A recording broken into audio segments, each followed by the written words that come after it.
24/7 এই হচ্ছে AGT live 24/7। 30 March 2024 ইংরেজি। পশ্চিম ত্রিপুরা লোকসভা আসনে ইন্ডিয়া মঞ্চের প্রার্থী আশিস কুমার সাহার সমর্থনে জিবি বাজারে এক সভা অনুষ্ঠিত হয়। উপস্থিত ছিলেন বিধায়ক সুদীপ রায় বর্মন, প্রাক্তন সাংসদ শঙ্কর প্রসাদ দত্ত, প্রাক্তন মন্ত্রী মানিক দে সহ অন্যান্য নেতৃত্বরা।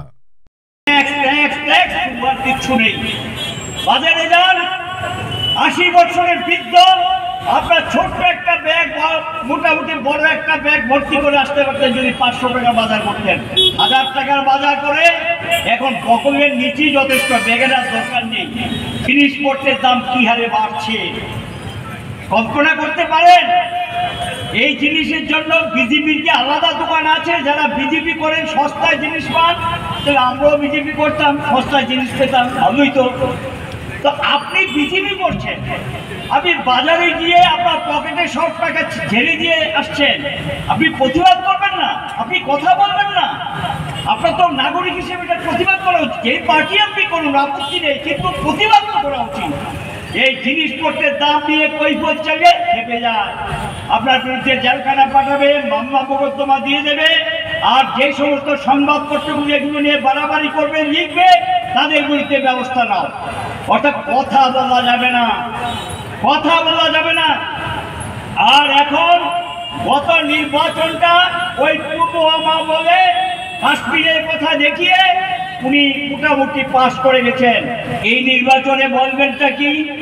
বলার মতো তো কিচ্ছু নেই। হঠাৎ করে বলতে শুরু করলেন বিরোধীরা নাকি সবাই করাপ্টেড, দুর্নীতিগ্রস্ত। সাধু একজন আছে, একটা দল আছে বিজেপি, এবং কারা সারাই দুর্নীতির সঙ্গে যুক্ত। বিজেপিতে নাম লেখালেই যথেষ্ট, আর কিচ্ছু লাগবে না। কিছুক্ষণ আগে শুনছিলেন এই যে বন্ড, এর চেয়ে বড় কেলেঙ্কারি আছে? ভোট করবে, মানুষ থেকে চাঁদা নিয়ে করবে, এর জন্য আইন পাশ করিয়ে নিয়েছেন পার্লামেন্টে, এবং বড় লোকরা টাকা দেবে, তাদের নাম জানতে পারবেন না। কেউ কাউকে টাকা কি এমনিতে দেয়? 10-20 টাকা দিতে পারে, 50 টাকা দিতে পারে, 500 টাকা দিতে পারে, 1000 টাকা দিতে পারে, 5000 টাকা দিতে পারে, 100 কোটি টাকা কে কাকে দেয়? কিছুর বিনিময়ে, কার বিনিময়ে? এই দেশের মানুষের পকেট কেটে যারা লুটপাট করছে তাদেরকে পাইয়ে দেওয়ার জন্য, তার বিনিময়ে আজকে এই সমস্ত বিজেপির ফান্ডা 8000 কোটি টাকার উপর জমা পড়েছে। কাদের টাকা? বড়লোকদের টাকা। এবং কেন দিয়েছে? আপনার আমাদের সবাই সর্বনাশ করার জন্য এই টাকা দিয়েছে। এটা ঘুষ নয়, এটাও তো পরোক্ষে ঘুষ। এটা দুর্নীতি নয়, এটাও দুর্নীতি। তাদের বিরুদ্ধে কেন সিবিআই নেই? তাদের বিরুদ্ধে কেন ইডি নেই? এবং ইডি এবং সিবিআই কার বিরুদ্ধে? ওই যারা সত্য কথা বলে অন্যায় প্রতিবাদ করে তাদের বিরুদ্ধে ইডি এবং সিবিআই গুলো লাগাচ্ছে এই সমস্ত এজেন্সি। এটা দুর্বলতা পরিচয়। আপনি বলছেন আপনি নাকি সব কাজ করে ফেলেছেন, একটা উন্নত ভারত তৈরি করেছেন। আপনাদের বিজ্ঞাপনের ঠেলায় আমরা রাস্তাঘাটে হাঁটতে পারছি না। এই অবস্থা, চতুর্দিকে খালি বিজ্ঞাপন, উন্নয়নের ঠেলা শুধু বিজ্ঞাপনে আর ফটোতে দেখা যায়। এই উন্নয়নের ঠেলা, এবং সেই উন্নয়নের যদি আপনারা এতটাই করে থাকেন, এত উন্নয়নে যদি হয়ে থাকে, তাহলে ভয়টা কিসে? সৎ সাহস যদি থাকে এই নির্বাচনটা করুন, ঠিক আছে, আমরাও মিটিং করবো না, আপনাদের উপর আর দরকার নেই, পোস্টারও দরকার নেই, ব্যাগও দরকার নেই, কিচ্ছু দরকার নেই। আপনাদের শুধু এজেন্ট থাকবে, আমাদের এজেন্ট থাকবে। মানুষকে নির্বিঘ্নে ভোট কেন্দ্রে যেতে দিন, বিবেক ভোট হোক, সারা দেশে বিবেক ভোট হোক, দেখা যাক কে কাকে চায়, কি সিদ্ধান্ত হয়। সাহস থাকলে পরে দেখান তো বিবেক ভোট। ওই নির্বাচন চাই না। কোন নির্বাচন? ওই কয়েকদিন আগে বক্সনগরে ভোট হয়েছে, কি বলবেন? আমি ছিলাম সেখানে, বইয়ের দায়িত্বে ছিলাম। কোন ভোটার ভোট দিতে পারেনি। কি বিজেপি, কি সিপিএম, কি কংগ্রেস, কোন পার্টির লোক ভোট দিতে পারেনি। ভোট হয়ে গেছে। 100টা ভোটের মধ্যে 90% বেশি ভোট পেয়েছে। কেউ বিশ্বাস করবে? পাগল হয় না। এবং এই হলো কাণ্ডকীর্তি চলছে। এবং নির্বাচনে আপনি ভোটাধিকার প্রয়োগ করবেন, স্বাধীনভাবে কথা বলবেন, স্বাধীনভাবে জীবনযাপন করবেন, এবং অন্যায় প্রতিবাদ করে এই যে অধিকার, মান, মর্যাদা, সম্মান, ইজ্জত নিয়ে বেঁচে থাকার অধিকার, এটা আজকে সম্পূর্ণ আক্রান্ত। কোন মানুষ কথা বলতে ভয় পায়। আর বক্তব্য চারজন শঙ্করাচার্যর বক্তব্য না, রামকে বিক্রি করতে হবে, রামকে বিক্রি করে ভোটে ফায়দা লুটতে হবে। তাই করলেন, মানা সত্ত্বেও অর্ধ নির্মাণ মন্দির রামলাল্লার প্রাণ প্রতিষ্ঠা করলেন। শঙ্করাচার্যের বাদ দিয়ে যাদের করার কথা ওরা করলেন না, সুযোগ পেলেন না। তারা পেলেন ওই চম্পকরায় রাম মন্দির ট্রাস্টের, যার কথা মোদী সাহেব বিষ্ণুর অবতার, যেই অবতার লক্ষ লক্ষ হাজার কোটি টাকা তার বন্ধুদের পাইয়ে দিচ্ছে, যেই অবতার ক্রনিক ক্যাপিটালিস্টদের বন্ধু, পুঁজিপতিদের বন্ধু, যে পুঁজিপতিদের কাছে 1% পুঁজিপতিদের কাছে, বড় লোকদের কাছে দেশের 50% সম্পত্তি মালিক হচ্ছে ওই 1%। এরা হচ্ছে নরেন্দ্র মোদীর বন্ধু, কাছের লোক, ভাজপার, তারা হচ্ছে ফান্ডার, ফিনান্সার। এই তো চলছে দেশ। কৃষকরা মার খায়, আত্মহত্যা করে সারা দেশব্যাপী প্রত্যেক ঘন্টা একজন করে কৃষক মারা যায়। কালো আইন নিয়ে আসা হয়, বাধ্য হয় চাপে পড়ে এই কালো আইনগুলো প্রত্যাহার করার। কোথায়? কৃষকদের জন্য তো আমরা দেখিনি যে এই যে কর্জা, এই যে লোন মাফ করতে তো দেখিনি, অন্নদাতাদের হয়তো এই কথাগুলো দেখিনি। তাদের ঋণ মুকুব করছে যারা ব্যাংক থেকে লক্ষ লক্ষ কোটি কোটি টাকা, যারা এনপিএ ঘোষিত হচ্ছে, যারা বিজয় মালিয়া, নিরাপত্তি, তাদের মতো লোকদের আনতে পারছে না, বিদেশ থেকে পালিয়ে যেতে সাহায্য করেছে এদের। নীরব মোদী বলছেন কি, मैं मुंह खोलूंगा तो भाजपा सरकार। হুঁশিয়ারিতে বলছে যখন এক্সট্রাডিশনের জন্য চাপ দিচ্ছিল, अगर मेरे को इंडिया में ले गया तो मैं ऐसा धमाका बजाऊंगा, मोदी अमित शाह जी मुंह छुपाने लायक जगह खोज नहीं पाएंगे। এই তো হচ্ছে এদের আসল চেহারা। কাজে বন্ধুরা, এই নির্বাচন অন্য নির্বাচনের মতো দেখলে চলবে না। বলতে পারেন অনেকে, এরা বলছিল যে কিভাবে কংগ্রেস সিপিএম এর ভোট চায়, সিপিএম কংগ্রেসের ভোট চায়। হ্যাঁ, আমাদের দেশপ্রেমের দল, আমরা তো স্বাধীনতা আন্দোলনের সাথী ছিলাম। দেশপ্রেম, যারা স্বাধীনতা যুদ্ধে যে সমস্ত সংস্থা আরএসএস থেকে শুরু করে জনসংঘের কোনো ভূমিকা ছিল না, একটা ভূমিকা ছিল মাফিনামা লিখত। কাজে ভাজপা দল ये तो মাফিনামা লিখने वाला पार्टी है भाई और बहनों। ক্ষমা প্রার্থনা, অ্যারেস্টের ভয়, জেলে পুরে যাবে। কাজে মাফিনামা লিখো। ওই মাফিনামা যার যিনি লিখলেন, বারবার লিখতেন, সে হয়ে গেল বীর সাভারকার। আর যে স্বাধীনতা আন্দোলনে যার ইতিহাস স্বর্ণ অক্ষরে লেখা থাকবে, যতদিন ভারতবর্ষের এই চাঁদ সূর্য তারা যতদিন জীবিত থাকবে, পৃথিবী যখন যতদিন জীবিত থাকবে, জাতীয় কংগ্রেসের নাম স্বর্ণ অক্ষরে লেখা থাকবে যে this is the party which fought for the freedom struggle. আর আজকে এরা হয়ে গেছে সবচেয়ে বড় রাষ্ট্রবাদী। কংগ্রেস হয়ে গেছে নাকি দেশের শত্রু, কংগ্রেস হয়ে গেছে নাকি পাকিস্তানের বন্ধু। এই হিন্দু মুসলমান, ইন্ডিয়া পাকিস্তান, এই তো টিভির পর্দায় আমরা ডিবেট দেখি। আমরা কি ডিবেট দেখি দেশের বেকারত্ব জ্বালায় কিভাবে ঝুঁকছে ভারতবর্ষের বেকার যুবকরা? মণিপুরে যে বদ্ধ করে হাঁটানো হয়, গণধর্ষণ করা হয়, একটা স্টেটমেন্টের দাবি আমরা করেছিলাম প্রধানমন্ত্রীর কাছ থেকে, একটা বিবৃতি দিলেন না।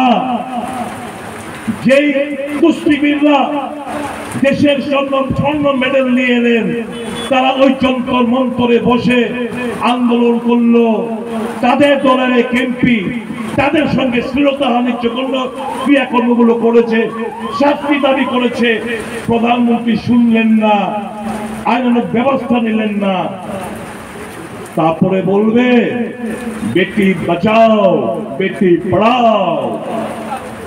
আজকেও যখন এখানে কথা বলছি, রাত্রিবেলা গিয়ে দেখবেন ওই গোয়াতে ফুটবল টিমের রাত্রিবেলা মদমত্ত অবস্থায় বিজেপি এক নেতা যিনি ওই ফেডারেশনের সঙ্গে জড়িত, সে গিয়ে দৈহিকভাবে প্রহার করেছে 2-3 ফুটবলারকে। আজকের দিনের ঘটনা, আজকে খবরে আপনারা দেখতে পাবেন, ইউটিউবে সার্চ করলে।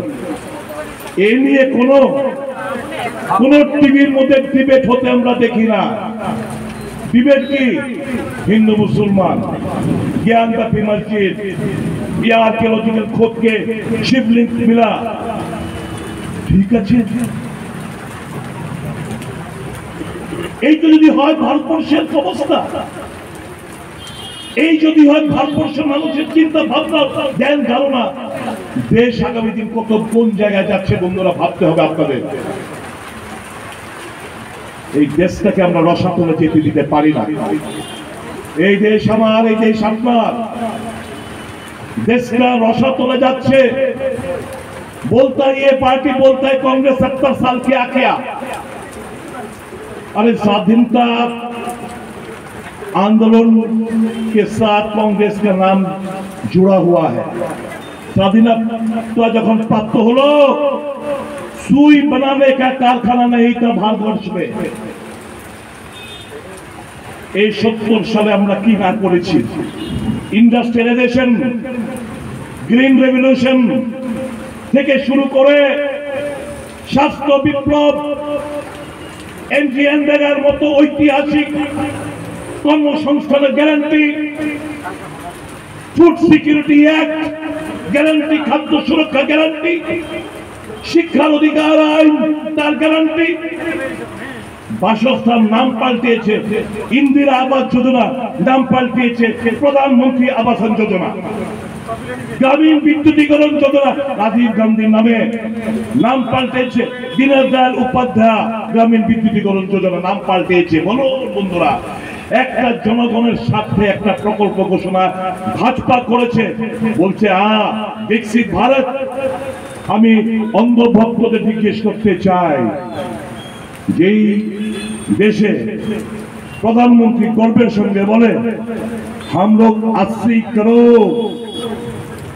करोड़ गरीब जनता को 5 किलो चावल अनाज मुफ्त खिला रहा है, वो देश कैसे विकसित हो सकते हैं? बताइए आप।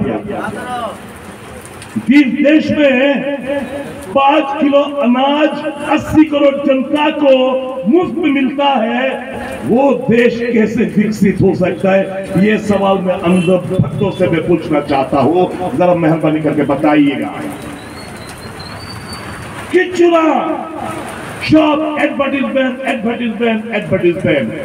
জানেন কি কেন এই রচনা, ষড়যন্ত্র রচনা? আদানি আম্বানিরা রাহুল গান্ধীর সঙ্গে দেখা করতে চেয়েছিল। কবে? যখন এমজিএনরেগা এবং খাদ্য সুরক্ষা আইন, যখন ইউপিএ 2 এর জামানায় যখন এই আইনগুলো চলছিল, এই কর্পোরেট জগতের প্ল্যান করলো তাদের দুজনকে পাঠিয়ে রাহুল গান্ধীকে কনভিন্স করতে। রাহুল গান্ধী বললেন मैं इनसे मिलना नहीं चाहता, আমি এদের সঙ্গে দেখা করবো না। বললো কত টাকা লাগে? हवाई जहाज ले लो, कितना रुपए चाहे ले लो। लेकिन हमको धंधा दो, हमको धंधा दो। राहुल गांधी बोले नथिंग, हम इनसे मिलने का तो दूर, आप आइंदा इनको लेकर इनका संदेश मेरे पास ना पहुंचाए। কেন? কারণ এরা চাইছিল গরিব মেহনতি মানুষের জন্য ইউপিএ জামাত একের পর এক ঐতিহাসিক প্রকল্প ঘোষণা করছিল, देखिलो अरे यार ये कांग्रेस का गरीबों का हित नहीं सोचता है, हम जैसा कॉर्पोरेट दुनिया के बारे में तो कांग्रेस पार्टी नहीं सोचता। तो की कर लो शरियन, क्या शरियन? अब इन मोदी को पैसा दो, मीडिया को खरीदो, टीवी वाले को खरीदो, अखबार को खरीदो। बोला क्या अखबार में देर है अंधेरा नहीं। আজকে দিনের চোখের প্রত্যেকটি যারা অন্ধ ভক্তরা বুঝে গেছে যে এই যে ইলেকট্রাল বন্ড মানে চাঁদা তোলার যে রাস্তা 2017 সালে যে প্রচলিত আইনকে সংশোধন এনে অরুণ জেটলি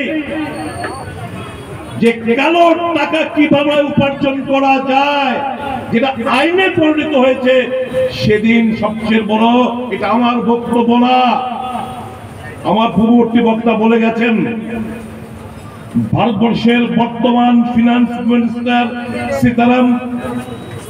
নির্মলা সীতারামনের স্বামী উনি বলছেন ভারতবর্ষের মধ্যে যদি কোনো বড় স্ক্যাম হয়ে থেকে থাকে সেটা হচ্ছে এই ইলেকটোরাল বন্ডের স্ক্যাম। সবাই মোবাইলে মেবি চৌকিদার, মেবি চৌকিদার, সব চৌকিদার হয়ে গেছিল।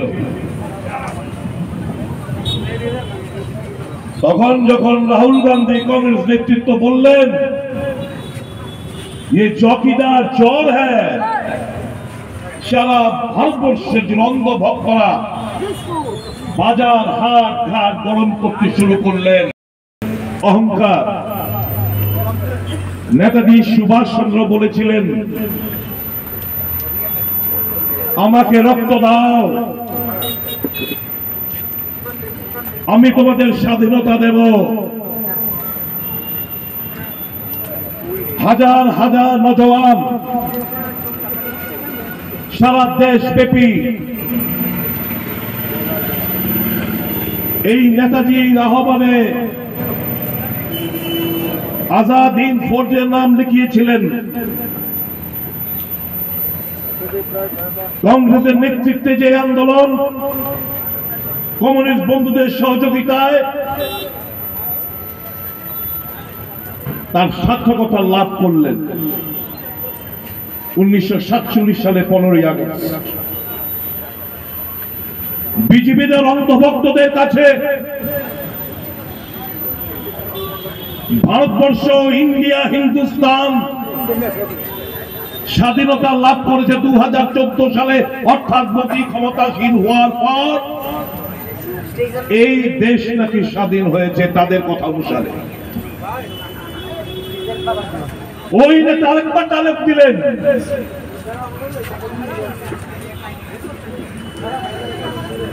आप मेरे को चंदा दो,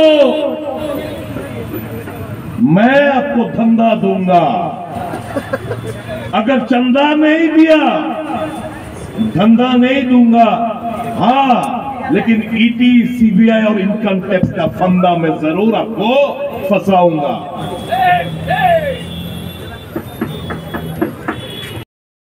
प्राणे बाँचते गিয়ে যে যা বলছে, কখনো বলছে থালি বাজাও, আমরা থালি বাজালাম, কখনো বলছে দিয়া জ্বালাও, আমরা দিয়া জ্বালালাম, কখনো বলছে ভ্যাকসিন নাও, ভ্যাকসিন নিলাম, কখনো বলছে ডাবল ভ্যাকসিন নাও, নিলাম, কখনো বলছে রেমডেসিভির নাও, আমরা নিলাম। কিন্তু কি এই রাজনৈতিক দল বিজেপি দেখুন অনেকগুলো, সময় আমি বেশি নেব না, অনেকগুলো ঘটনার মধ্যে স্বল্প কয়েকটি ঘটনা এটা শঙ্কর বাবুকে খানিকটা বলার চেষ্টা করেছেন। এখানে ওষুধের বন্ধুরা, দোকানের বন্ধুরা রয়েছেন, ওষুধের দোকানদাররা। গ্ল্যানমার্ক একটা কোম্পানি আছে ওষুধের, তেলমা একটা ওষুধ রয়েছে, এই তেলমা ল্যাব টেস্টে ফেল করেছিল। তেলমা ওষুধটি ল্যাব টেস্টে ফেল করার পর 2022 সালে 9,75,00,000 টাকার ইলেকট্রাল বন্ড কিনে বিজেপি কে টোকেন দিয়ে আসে। বিজেপি এই মার্ক কোম্পানি থেকে 9,75,00,000 টাকা চাঁদা পায়, আবার ওষুধ তাদেরকে ছাড়পত্র দিয়ে দেওয়া হয়। 2005 সালে সিপ্লা 2021 সালে সিপ্লা রেমডেসিভির যে ওষুধটা আমরা যারা করোনা আক্রান্ত যারা দোকান থেকে আমরা নিয়েছিলাম, হাসপাতাল থেকে নিয়েছিলাম, আমরা খেয়েছিলাম, এই রেমডেসিভির সিপ্লা কোম্পানির ল্যাব টেস্টে ফেল করেছে। 25.2 কোটি টাকা বন্ড কিনে বিজেপি দলকে দেওয়া হয়েছে। 2018 সিপ্লা কোম্পানির আরসি কফ সিরাপ 2019 সালের 14 কোটি টাকার বন্ড কিনে বিজেপিকে দিয়েছিল। আইপিসিএ এন্টি প্যারাসিটিক ল্যাব টেস্টে ফেল করেছিল। 2022 দেশে 13.5 কোটি টাকা ইলেকট্রাল বন্ড কিনে ভাজপা সরকারকে দেওয়া হয়, ভাজপা পার্টিকে দেওয়া হয়। 2018 সাল torrent Pharma anti platelet medicine, 2019 সালে একই কোম্পানি টরেন্ট ফার্মা ব্লাড প্রেশারের মেডিসিন লোসার এইচ, 2021 সালে এই টরেন্ট ফার্মা হার্টের মেডিসিন নিকোরাম এলডি। 2019 থেকে 24 সাল পর্যন্ত এই টরেন্ট ফার্মা 77.5 কোটি টাকার বন্ড কিনে এই বিজেপি পার্টিকে দেয়। অর্থাৎ আমরা লড়াই করি জীবন মৃত্যুর লড়াই, বিজেপি ধান্দা করে চান্দা নামে ধান্দা রোজগার। তারা এর বাইরে এই বানিয়া দুটো মানুষ, গুজরাটি দুটো বানিয়া দেশটাকে লুটে খাচ্ছে। খোঁজ কবে ফিরবে ত্রিপুরার জনগণ, ভারতবর্ষের জনগণে? আজকে মুখে চুক্তি মেরে বসে আছে, কথা বলার লজ্জা হয়, কথা বলার সুযোগ নেই। অন্ধভক্তরা কি বলবেন? সেই দলের নেতাকে আমাদের বিষ্ণু অবতার বানিয়ে দেয়। হিন্দু ধর্মের ধ্বজা এরা নিতে চাইছে। আমি জিজ্ঞেস করতে চাই, আমাদের সনাতন ধর্মের শেষ কথা বলে চারটে শঙ্করাচার্য, হিন্দু ধর্মের শেষ কথা বলে চারটি শঙ্করাচার্য কি বললেন?